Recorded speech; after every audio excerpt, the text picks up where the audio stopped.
MSW Media.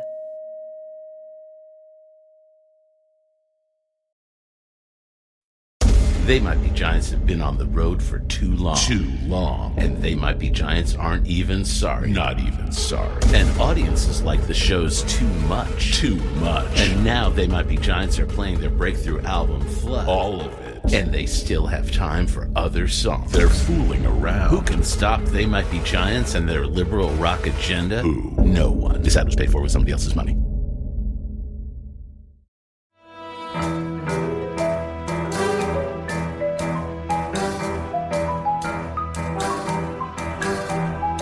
The rule of law is not just some lawyer's turn of phrase. It is the very foundation of our democracy. The essence of the rule of law is that like cases are treated alike. That there not be one rule for Democrats and another for Republicans, one rule for the powerful, another for the powerless, one rule for the rich and another for the poor, or different rules depending upon one's race or ethnicity. To serve as Attorney General at this critical time is a calling I am honored and eager to answer. So yeah, now it's clean up on aisle 45 time. And for a long while yet, it is going to be clean up on aisle 45. Hello and welcome to episode 107 of Cleanup on Aisle 45. It is Wednesday, February 8th, 2023. I have a brief statement to read, and then a brief statement to make, and then some very exciting news. Here is the statement. Quote, after a few days of reflection, Dr. Gill and Andrew Torres have spoken and are in agreement to part ways with each other. Both parties believe that this is in their best interest moving forward. Unquote. The news is that Cleanup on Aisle 45 is now 100% owned by me and MSW Media, and I will be going forward with a new co-host, and that new co-host, who will be joining me either next week or the week after, will be Pete Strzok. I'm very excited about this, excited to work with Pete. It's going to be amazing. And, by the way, this episode is going to be free. I am not going to start charging for episodes again until Pete's fully on board. So once that happens, I will let you know, but it's within the next week or two, and I'm very excited. I'm really happy that Pete's going to do this show, and I think that you're going to really enjoy it. So I first of all want to thank our patrons. I hope that you're sticking with us, and I want to also thank our new patrons who have joined us in this past week, and our new patrons are Jeffrey Lloyd Smith, John Santamaria, Narist, Just Jacob at Bikers, Dice, and Bars podcast, which sounds like a fucking amazing podcast, Kay, Colin Osborne, Milo Meadsong, AJ Brantley, Joe, Mike DeMonte, Carrie Rolfs, and Charles Blacksmith. Thank you so much for becoming patrons. I'm excited about this new chapter. And, we're going to be focusing on all the same stuff. We're going to get down into the weeds like we do. We're going to talk counterintelligence. We're going to really, really start focusing on the Durham bar situation, which is being currently investigated by the Senate Intelligence Committee. And we know some House members on the Intel Committee, including Representative Liu and Representative Dan Goldman, have asked the Inspector General, Horowitz, of the Department of Justice, to look into the Durham malfeasance. Now, we'll see what comes of that. I am not sure. Those IG reports can take a long time, but Pete and I will break all that down for you, and we're going to follow the absolute, what's the best way to put it? Shit show of the Jim Jordan subcommittee of the judiciary that's investigating the investigation that is now going to be under investigation. They have their first hearing coming up this Thursday. The people that are going to be testifying are a former FBI agent who now hates, the FBI and is a super Fox News contributor. And also Chuck Grassley, Russia Ron Johnson, and Tulsi Gabbard. They're going to be the first witnesses in investigating the Garland weaponization of the Department of Justice in the face of what Barr and Durham did. And I can't wait for members of the Intelligence Committee, like Dan Goldman, to question these witnesses. Although, what the fuck do they know about it? I'm not even sure. Anyway, it's going to be awesome.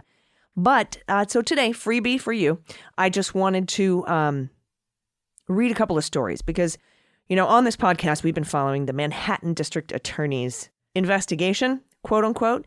And we know the new book by Pomerantz, who is one of the two prosecutors that were sent to help Cy Vance and then eventually Alvin Bragg with the investigation into Donald Trump, resigned after they couldn't get Bragg to indict Trump on what they thought were very indictable charges. They were looking at what we call in New York Little RICO, which is kind of like the federal racketeering, but for the state of New York. It was designed to go after mob bosses.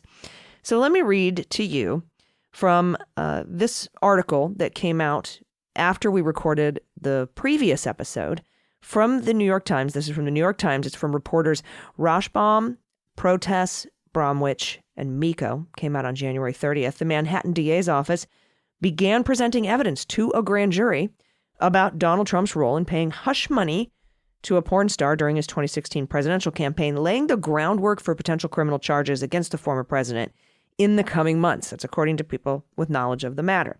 Now, this is a class, I think it's Class E felony, first degree Class E felony, falsifying business documents. It carries up to a 4-year prison term, but prison is not mandatory. It's a very, I don't know, it seems like a weak ending. And Pomerantz said this on his 60-minute thing. It would be a very weak ending to this entire affair. It feels almost contrived. Prosecutors have been referring to this as the zombie case because it keeps dying and coming back to life.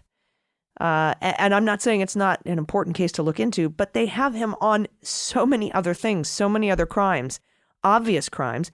New York Attorney General Tish James referred those crimes to the feds and to the IRS. So we need to know what the Southern District of New York is doing as well as the IRS. Now, Charles Rettig, you've heard me say, who was a Trump appointee as IRS commissioner. He was there in the IRS, heading up the agency, and he actually makes a significant amount of money on Trump-branded properties. So kind of a huge conflict of interest. And the fact that he was part of that whole problem, remember when the House Ways and Means Committee wanted to get Trump's taxes, it was to see if they could ascertain the effectiveness of the presidential audit program at the IRS. Well, it turns out he wasn't even audited except for 1 year, and they didn't really look at anything. But they sure did do heavy audits on Comey and McCabe. Oddly enough, this is all while Charles Rettig was in place. Well, Rettig, for some reason, was still the IRS commissioner up until, 2 months ago.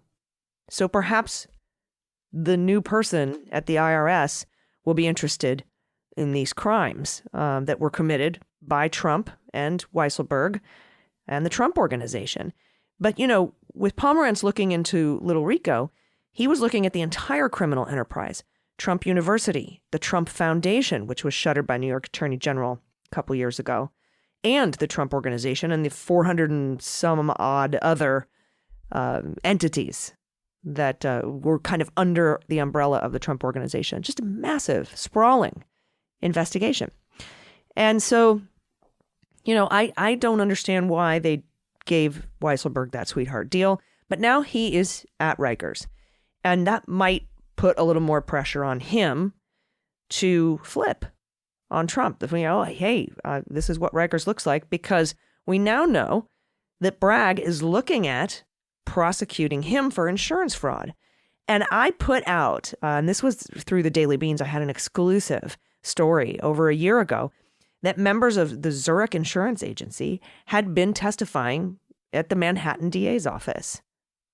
And nobody else picked that up, but that is confirmed in this New York Times reporting. And that insurance fraud could be what Bragg uses to flip Weisselberg. Now, is he going to flip Weisselberg on the hush money payment only? Or is he going to flip Weisselberg on the other crimes that he testified about during the trial against the Trump Organization itself, which, by the way, also has paid their $1.6 million fine, a drop in the bucket for them. So we're all sitting around wondering, why are you not going after Weisselberg for the full bore of his, 15-count indictment? Why are you giving him this deal? So that he would testify against the Trump Organization so that they would have to pay a $1.6 million fine? He stole more than that in taxes by himself.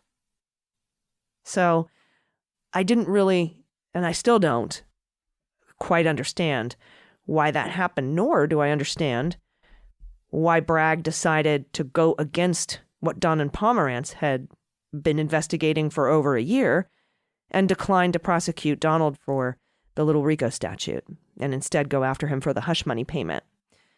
Now, we'll see what ends up happening. I don't know if Southern District of New York is doing a full-on federal RICO investigation, but Tish James referred the same information to the Southern District of New York Department of Justice as they did to the Manhattan District Attorney's Office.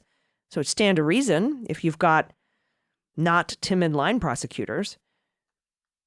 So, I mean, we'll see how this ends up, but it says here the grand jury was recently impaneled, and the beginning of witness testimony, which happened over a week and a half ago now, it represents a clear signal the district attorney is nearing a decision about whether to charge Trump. You generally don't start presenting evidence to a grand jury unless you're planning on indicting, and this, whether it's a special grand jury or not, is not in this particular article.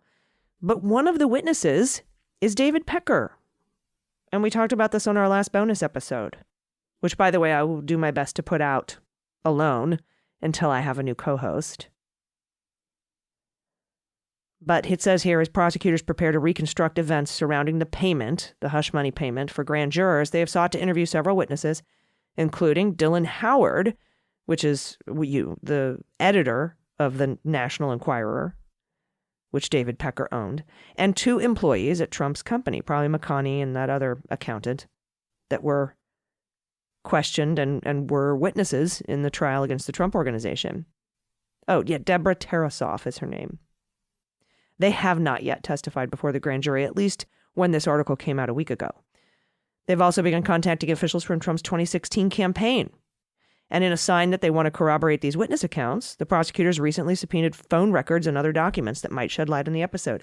Now, nearly 5 years after it happened, and I've talked about the statute of limitations a bit too. It got told for about 8 months by Cuomo when he was governor because of COVID in 2020, and that was all statutes of limitations in New York. And this is, Manhattan DA's New York, it's state. So the statute of limitations isn't up until, most people are saying around May, April, maybe. Depends on when that last payment was made. The one that we know about, the one that we've seen the check for, was in August of 2017, which would put it in August of 2022. And then you add 8 months to that, September, October, November, December, January, February, March, April. But I've talked to other people with knowledge of the matter who spoke on the condition of anonymity that there was actually a payment made in late 2018, which would give us another year. Now, this particular grand jury is set to sit for 6 months. I don't know if it's going to take that long to return an indictment on this one felony. There also could be a campaign finance violation felony as well, a New York State one. But I'm very interested to see what the IRS and the Southern District of New York are doing, or not doing, for that matter. Did Barr write up a declination to prosecute OLC that screws the whole thing up for anybody who wanted to prosecute in the future? I don't know. Southern District of New York is known as the Sovereign District, so we'll have to see. And then a little bit about this book. And this, again, is an Andrew Weissman column from, when I say this again, it's from the Post, and it's Andrew Weissman.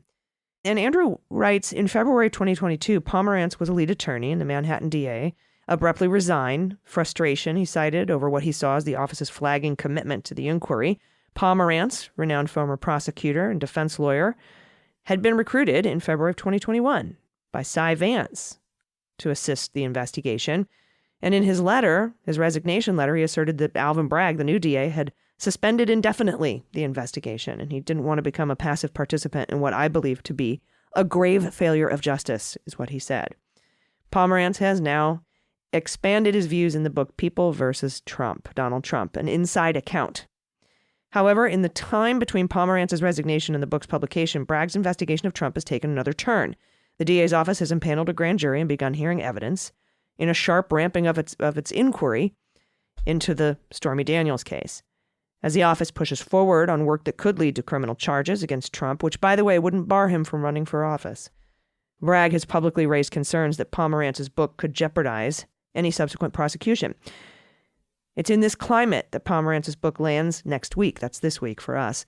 His intent to reveal what happened within the DA's office during his year there frames the question, why had the investigation, which by all accounts had been gaining steam and seemed likely to lead to criminal charges against the former president, come to a sudden stop? His assessment, Weissman said, of the inner workings of the DA's office is brutal. Pomerantz contends no criminal case emerged against Trump because the DA's team of career prosecutors was not up to the task. He paints an unflattering portrait of the career assistant district attorneys, particularly the many who disagreed with his own assessment of the potential criminal case. Quote, they spoke about the need to follow the evidence, but to my knowledge, they'd not actually looked at much of it. Now, in his telling, the prosecutors come across as faint-hearted, lacking energy, lacking enthusiasm, and relentlessly negative.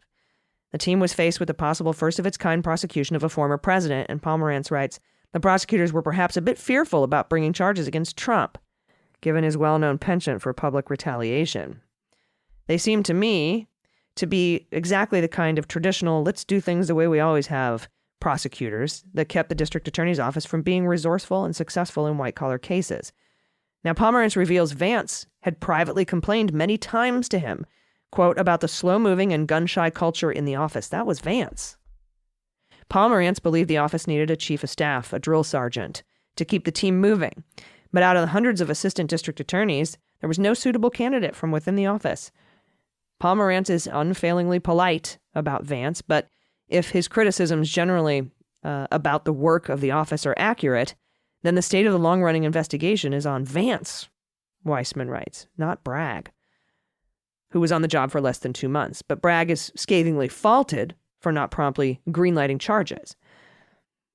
So this is a little bit of a different take here from Weissman.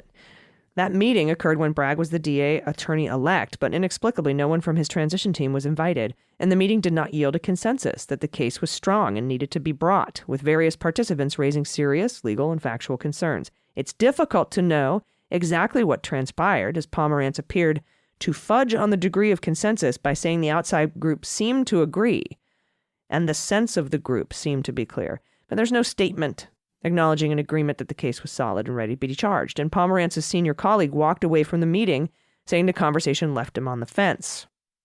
Now, Bragg's decision not to pull the trigger on a case against Trump, which was widely criticized in the press, actually may have been courageous, Weissman writes, not cowardly or inept, since he hardly had anything to gain and a lot to lose politically. Indeed, Pomerantz says he reminded Bragg of the political implications for the office that gave the young new DA what some may find a brash ultimatum.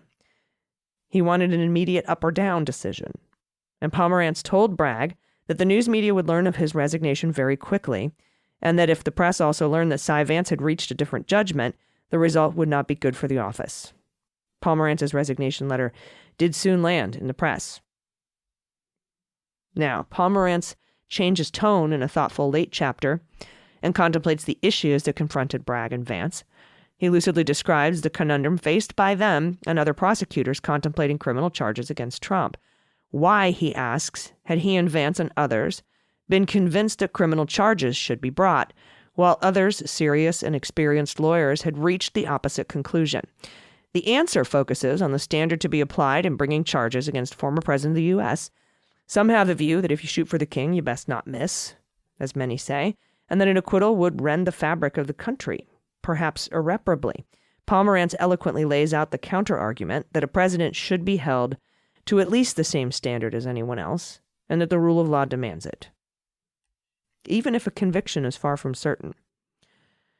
So, a lot of different opinions going on out there, a lot of different ways that this can land, a lot of different things to take into consideration. It still doesn't explain to me the pullback on Weisselberg. I hope that we find out. All right, so I will be back next week, and I will be doing a little bonus episode, like I said, this weekend. It'll probably be by myself while we wait for Pete to get onboarded. But again, patrons, you are not going to pay for these shows until we have that new co-host, Pete Strzok, on board. I'm very excited about it, and I'm looking forward to. I'm glad that we have something that we can look forward to in the face of what everybody's been through. So thank you so much, and I will be here. I'm not going anywhere, and Pete Strzok will be with me. Thanks so much. I've been Allison Gill, and this has been Cleanup on Aisle 45. Cleanup on Aisle 45 is written, researched, and produced by Allison Gill, with editing by Molly Hockey. Our art and logo design are by Joelle Reeder and Moxie Design Studios, and our music is composed and performed by Adam Orr. Cleanup on Aisle 45 is a proud member of the MSW Media Network, a collection of creator-owned podcasts dedicated to news, politics, and justice. For more information, visit mswmedia.com.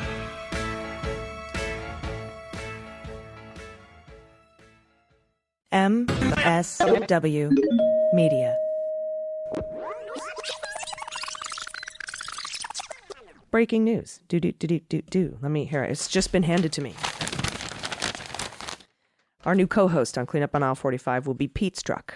So I'm very much looking forward to moving forward on this show with Pete. And again, I appreciate all of you for sticking with me. And it's been a tough weekend, as you can imagine, for a lot of people. But I am very excited about the future of this show and the future of MSW Media Pods. And I just wanted to thank you again. And patrons, again, you're going to get these episodes for free until everybody's fully on board and those official episodes start coming out. So enjoy a little break. And if you want to sign up to be a patron, you can do that by going to patreon.com/aisle45pod, AISLE45POD. And I'm going to actually go back and put this news in the beginning of the show, so you're going to hear it twice. This is the second time you're hearing it, but it's the first time I knew about it. So time travel. Everybody, I've been Allison Gill. We'll see you next week on Cleanup on Aisle 45. Season 4 of How We Win is here. For the past 4 years, we've been making history in critical elections all over the country. And last year, we made history again by expanding our majority in the Senate, beating election-denying Republicans in crucial state house races, and fighting back a non-existent red wave. But the MAGA Republicans who plotted and pardoned the attempted overthrow of our government now control the House, thanks to gerrymandered maps and repressive anti-voter laws. And the chaotic spectacle we've already seen shows us just how far they will go to seize power, dismantle our government, and take away our freedoms. So, the official podcast of The Persistence is back with Season 4. There's so much more important work ahead of us to fight for equity, justice, and our very democracy itself. We'll take you behind the lines and inside the rooms where it happens with strategy and inspiration from progressive changemakers all over the country.